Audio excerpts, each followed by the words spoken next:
High friends, welcome back to உணவே மருந்து. இன்றைக்கி நம்ம பார்க்க போகிற வீடியோ என்னென்னு பார்த்தீங்கன்னா, குடலில் கழிவுகளை வெளியேற்ற உதவும் இயற்கை மருத்துவம் பற்றி வாங்க பார்க்கலாம்.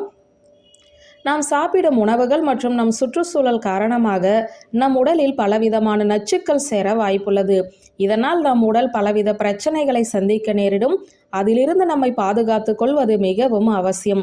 நம் உடலில் தங்கியிருக்கும் நச்சுக்களை இயற்கை மருத்துவம் மூலம் எவ்வாறு வெளியேற்றலாம் என்பதை தெரிந்து கொள்ளலாம் வாங்க.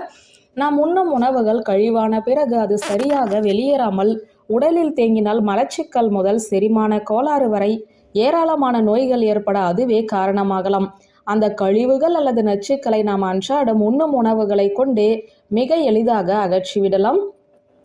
இஞ்சியை மையாக அரைத்து சாறு எடுத்து வெறும் வயிற்றில் குடித்தால் குடலில் தேங்கியிருக்கும் கழிவுகள் வெளியேறும்.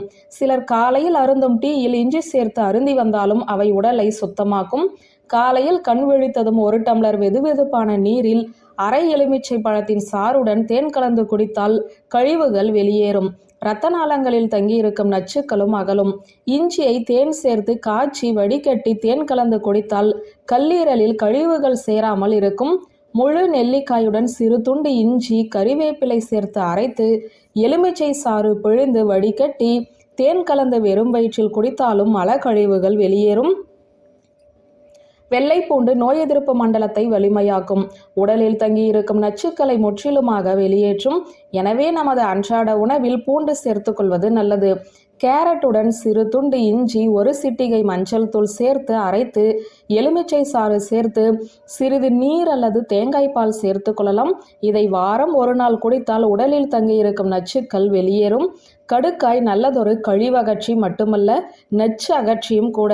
5 கிராம் கடுக்காய் தூளை வெந்நீரில் கலந்து இரவு தூங்க போவதற்கு முன்னர் குடித்தால் செரிமான பிரச்சனை சரியாகும். மலம் எளிதாக வெளியேறும். திரிபலா சூரணமும் கழிவுகளை அகற்றும்.